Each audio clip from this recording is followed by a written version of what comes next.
2014 में देश में जो परिवर्तन हुआ, वो परिवर्तन की शुरुआत नरेंद्र मोदी जी ने रेवाड़ी से, हरियाणा से की थी। हरियाणा से वहां उन्होंने एक वादा किया था कि अगर हमारी सरकार बनती है तो हम 1 रैंक 1 पेंशन देंगे। और हरियाणा की वीर माताएं यहां बैठी है। हरियाणा से इतना छोटा सा प्रदेश है, एक बाजू से निकल जाओ तो 5 बत्ते बत्ते हरियाणा के बाहर निकल जाओ, इतना छोटा प्रदेश है। मगर सेना में हर 10वां जवान मेरे हरियाणा से जाता है, हरियाणा से। और जवानों को तो सलाम है ही है। ये मैं वीर माताओं को भी प्रणाम करता हूं जिन्होंने अपने नौनिहालों को वहां भेजा। 40-40 साल से सेना के जवान मांग करते थे कि सेना के जवान के रिटायरमेंट के बाद उनके परिवार के सम्मान के लिए 1 रैंक 1 पेंशन लाइए। अपनी युवानी के महत्वपूर्ण साल -43 डिग्री से +43 डिग्री टेम्परेचर में सीमाओं पर बिताने वाला जवान क्या मांगता था? सिर्फ 1 रैंक 1 पेंशन। कांग्रेस पार्टी ने नहीं दिया। इंदिरा जी की वक्त मांग हुई, नहीं मिला। राजीव गांधी के वक्त मांग हुई, नहीं मिला। सोनिया गांधी और मनमोहन जी के वक्त मांग हुई, नहीं मिला। दिया तो हमारे प्रिय नेता नरेंद्र मोदी ने दिया, नरेंद्र मोदी ने। और भाइयों बहनों, आज वो 1 रैंक 1 पेंशन की तीसरा संस्करण भी देने का काम नरेंद्र मोदी जी ने समाप्त कर दिया है। अब बढ़ोतरी के साथ 1 रैंक 1 पेंशन मिलेगा। भाइयों बहनों, राहुल बाबा अभी हरियाणा में घूम रहे हैं, जानते हो ना? राहुल बाबा को जानते हो या नहीं जानते हो? वो कह रहे हैं कि अग्निवीरों से हरियाणा के युवा बेकार हो जाए। भाइयों बहनों, भरोसा मत करना, ये झूठ बोलने की फैक्ट्री है, झूठ बोलने की फैक्ट्री है। वो अग्निवीर को समझे ही नहीं है। अग्निवीर हमारी सेना को युवा रखने का कार्यक्रम है। अग्निवीर युवाओं को बेकार कराने का कार्यक्रम नहीं है। जो भी युवा अग्निवीर में 25-30 लाख रुपए की एफडी कर वापिस आएगा, मैं आज नांगल चौधरी वालों आपको वादा कर जाता हूं, एक एक युवा को हरियाणा और भारत सरकार मिलकर पेंशन वाली पक्की नौकरी देने का हम वादा करते हैं। राहुल बाबा, किसको उकसाते हो? 40 साल आपकी सरकार चली, 1 रैंक 1 पेंशन नहीं दिया। अग्निवीर जो जवान वहां ट्रेन होकर आएगा, 30 लाख की एफडी साथ में लेकर आएगा, इसको यहां आकर सीआरपीएफ, आईटीबीपी, बीएसएफ, एसएसबी और हरियाणा सरकार में पक्की नौकरी मिलने वाली है, पक्की नौकरी मिलने वाली। भाइयों बहनों, पहली बार पूरे हरियाणा और 26 बिरादरी का विकास करने वाला सरकार अगर किसी ने दिया तो भारतीय जनता पार्टी ने। पहले एक मुख्यमंत्री आता था तो एक जिले का विकास होता था, एक जाति का विकास होता था और भ्रष्टाचार बढ़ जाता था। दूसरा मुख्यमंत्री आता था, दूसरे जिले का विकास होता था, वही जाति का विकास होता था और गुंडागर्दी बढ़ जाती थी। भाजपा की सरकार आई, भ्रष्टाचार भी गया, गुंडागर्दी की गई और 2 जिलों की जगह पूरे हरियाणा का विकास और 36 बिरादरी का विकास करने का काम भारतीय जनता पार्टी। ये कांग्रेस की सरकार दलाल, डीलर और दामादों की सरकार थी। हरियाणा के किसानों की भूमि औने पौने दाम पर अपने दामाद को देने का काम एक कांग्रेस पार्टी ने किया है। और आज वो किसानों की बात मैं आपको कहने आया हूं, भाइयों बहनों, इतने साल तक कांग्रेस की सरकार चली, इन लोगों की सरकार चली, कभी खर्ची और पर्ची के बगैर नौकरी मिलती थी क्या? जोर से बोलो भैया, मिलती थी क्या? नौकरी चाहिए तो सबसे पहले सिफारिश चाहती थी और साथ में खर्ची भी दलाल ले जाते थे। भाजपा सरकार ने 2 लाख लोगों को खर्ची और पर्ची के बगैर डाकिया के 51 रुपये के सगुन में अपॉइंटमेंट लेटर देने का काम कर दिया है। कोई दलाल नहीं आता है, डाकिया आकर माई से 51 रुपया मांगता है कि माई सगुन दे दो, तेरे बेटे की या बेटे की नौकरी लग गई है।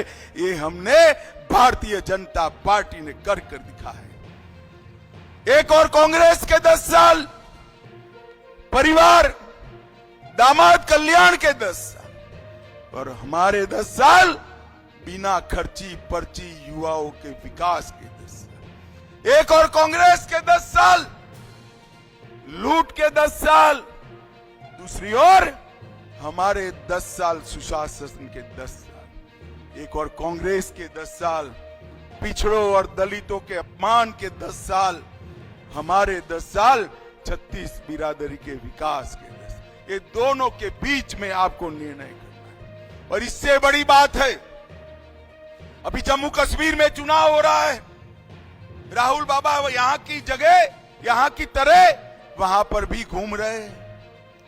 भाइयों बहनों, महेंद्रगढ़ वालों ने बहुत अपने युवा शहीद कराए हैं।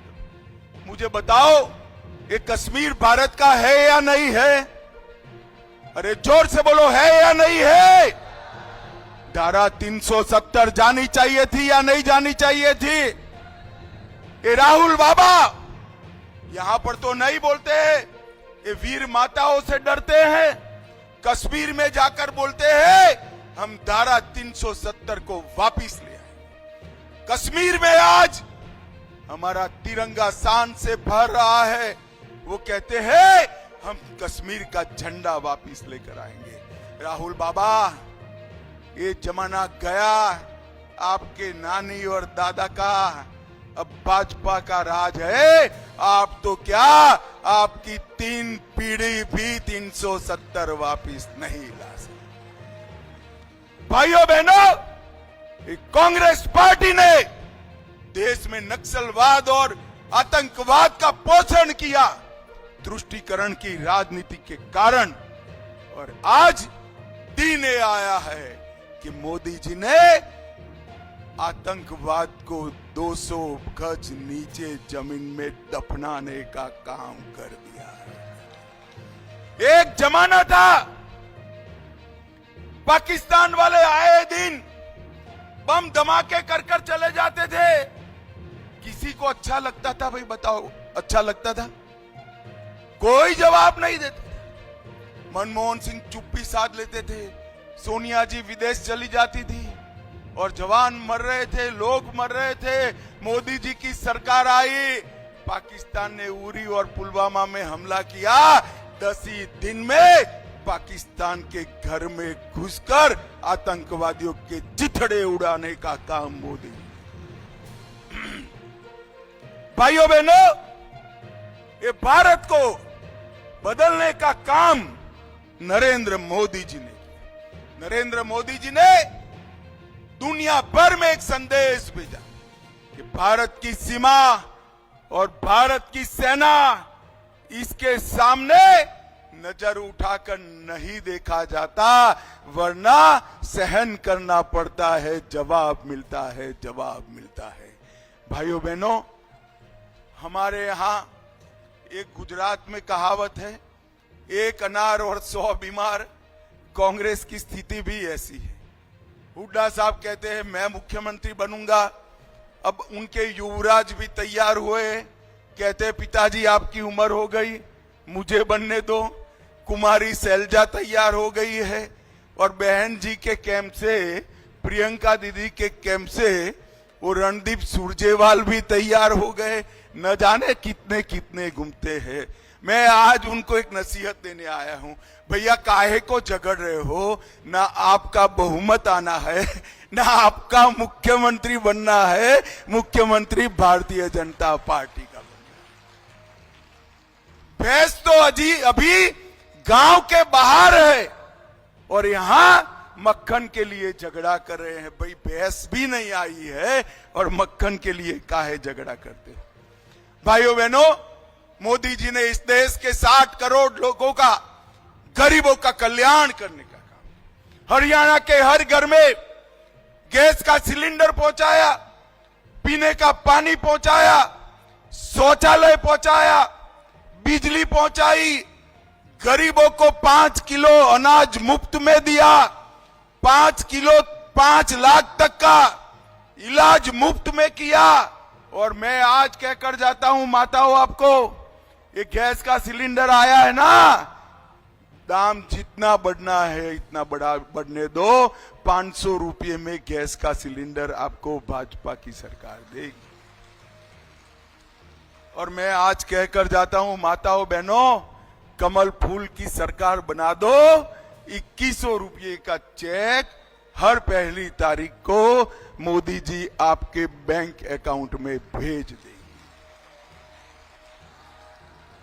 और ये 5 लाख तक का इलाज जो मुफ्त है, कमल फूल की सरकार बना दो। 5 लाख तक का इलाज, 10 लाख तक का इलाज मुफ्त करने का हम काम करेंगे। अरे बड़े भोले हो नांगल चौधरी वालों, क्या तालियां बजाते हो? आगे सुनो, 10 लाख में ताली बजा दी। घर में एक बुजुर्ग है अगर 70 से ऊपर का, तो 15 लाख तक का इलाज हम फ्री ऑफ कॉस्ट करेंगे, मुफ्त में करेंगे। भाइयों बहनों, मोदी जी ने हमेशा देश के पिछड़ा समाज का सम्मान करने का काम किया। ये कांग्रेस पार्टी हमेशा से पिछड़ा समाज की विरोधी रही। और मैं आज आपको कहने आया हूं, काका साहेब कालेकर कमीशन का रिपोर्ट कभी प्रकाशित नहीं हुआ। पिछड़ों का रिजर्वेशन कांग्रेस ने दबाया। मंडल कमीशन का रिपोर्ट इंदिरा गांधी ने दबाया। जब हम लोग लेकर आए, राजीव गांधी ने इसका विरोध किया। और आज मोदी जी ने नीट, मेडिकल, केंद्रीय स्कूल सभी प्रकार के दाखलों में पिछड़ा समाज को 27% आरक्षण देने का काम। मोदी जी के मंत्रिमंडल में 27 मंत्री पिछड़ा समाज से है, 2 तो हमारे हरियाणा से ही है। और मोदी जी स्वयं अति पिछड़ा समाज से बने हुए पहले मुख्यमंत्री है, पहले मुख्यमंत्री। मोदी जी ने पिछड़ा समाज के कमीशन को संवैधानिक मान्यता दी। और ये राहुल बाबा, अब इनको कौन समझाए? वो यहां से अमेरिका जाते हैं, अमेरिका जाकर अंग्रेजी में बोलते हैं और वो समझते हैं कि हरियाणा वालों को अंग्रेजी समझ में नहीं आती है। अरे भाई, अंग्रेजी समझने की ही जरूरत नहीं है। भाजपा के कार्यकर्ता हिंदी में सुना देते हैं। सुनाते हैं या नहीं सुनाते हैं भाई? ये वहां जाकर कहते हैं हमारे पिछड़ा समाज, दलित समाज, आदिवासियों का विकास हो चुका है, अब आरक्षण की जरूरत नहीं है। मुझे बताओ भाई, पिछड़ा समाज को आरक्षण चाहिए या नहीं चाहिए? जोर से बोलो जरा, चाहिए या नहीं चाहिए? हमने पिछड़ा समाज के साथ अगड़े समाज के गरीबों को भी 10% आरक्षण देने का काम भारतीय जनता पार्टी ने किया। और राहुल बाबा, आपको जो करना है वो कर दो। भाजपा का एक भी सांसद संसद में है तब तक आप आरक्षण को हाथ नहीं लगा सकते। मेरी बात मान कर चलना, हम आरक्षण नहीं जाने देंगे। भाइयों बहनों, ये झूठ बोलने की मशीन राहुल बाबा हर रोज झूठ बोलते हैं। अभी कहते हैं एमएसपी का हम कानून लाएंगे। अरे हरियाणा वालों, कांग्रेस की सरकार 10 साल रही, गेहूं और धान के अलावे एक भी फसल खरीदते थी क्या कांग्रेस? जरा जोर से बोलो तो भाई। खरीदती थी, खरीदती थी। भारतीय जनता पार्टी की सरकार ने 24 फसलों को एमएसपी पर खरीदने का निर्णय हरियाणा में किया है, करे है। राहुल गांधी, मैं आपको चैलेंज देकर जाता हूं, एक भी आपका राज्य हो तो उसका नाम नंगल चौधरी वालों को बता दो जो 24 फसलों को खरीदता है। भाइयों बहनों, मैं आया, यहां किसानों ने मुझे बाजरों के ढूंढ दिए। क्यों दिए मालूम है? बाजरे की एमएसपी कांग्रेस ने 1250 रखी थी, खरीदी नहीं होती थी, सिर्फ एमएसपी रखी थी। मोदी जी ने इसको 2 गुना बढ़ाकर 2650 रुपया करने का काम मोदी जी ने। गेहूं की एमएसपी 1400 रुपया थी, 2275 करे। सरसों की एमएसपी 3050 थी, हमने 5650 करे। चने की एमएसपी 3100 थी, हमने 5450 किया। और आपका धान 3100 रुपये से खरीदने का निर्णय भारतीय जनता पार्टी ने किया है भाई। और हुड्डा साहब, अब हिसाब लेकर आ जाओ। हमारे युवा मोर्चे के कार्यकर्ता को मैं भेज दूंगा 10 साल में आपने कितना गेहूं, कितना धान खरीदा और भाजपा ने कितना खरीदा। भाइयों बहनों, हमने कांग्रेस के 10 साल से 2.5 गुना गेहूं और धान खरीदा है और बाकी सारा मिला लो तो 3.5 गुना खरीदी की। ये क्या एमएसपी की बात करते हैं? किसानों के कल्याण में हमारी सरकार भावांतर योजना भी लाई है। भाइयों बहनों, हमने रेहड़ी पटरी वालों को भी लोन देने का कार्यक्रम किया। पीएम सूर्य घर योजना से 5 लाख घरों में मुफ्त बिजली पहुंचाएंगे। इसके साथ साथ हमने कई सारे नए वादे किए हैं। भाइयों बहनों, मैं पूछना चाहता हूं आपको, 10 साल में इन्होंने क्या किया, हमने क्या किया वो मैं बता देता हूं। इन्होंने क्या किया आपको कांग्रेस वालों को पूछना है। हमने 24 घंटा बिजली 92% गांवों में पहुंचाई। एक्सपोर्ट को 3 गुना करा। प्रति व्यक्ति आय 1,38,000 थी, हमने 3,26,000 कर दी। वृद्ध पेंशन 1,000 था, 3,000 किया। विधवा पेंशन 1,000 था, 3,000 किया। दिव्यांग पेंशन, अपाहिजों का पेंशन 1,000 था, 3,000 किया। सीएम विवाह योजना, सगुन योजना 31,000 थी, 31,000 थी, हमने 71,000 करने का काम किया। आंगनवाड़ी आप 7500 रुपया छोड़कर गए थे, हमने 14,000 किया। आशा वर्कर आप 500 छोड़कर गए थे, हमने 6,000 करने का काम किया।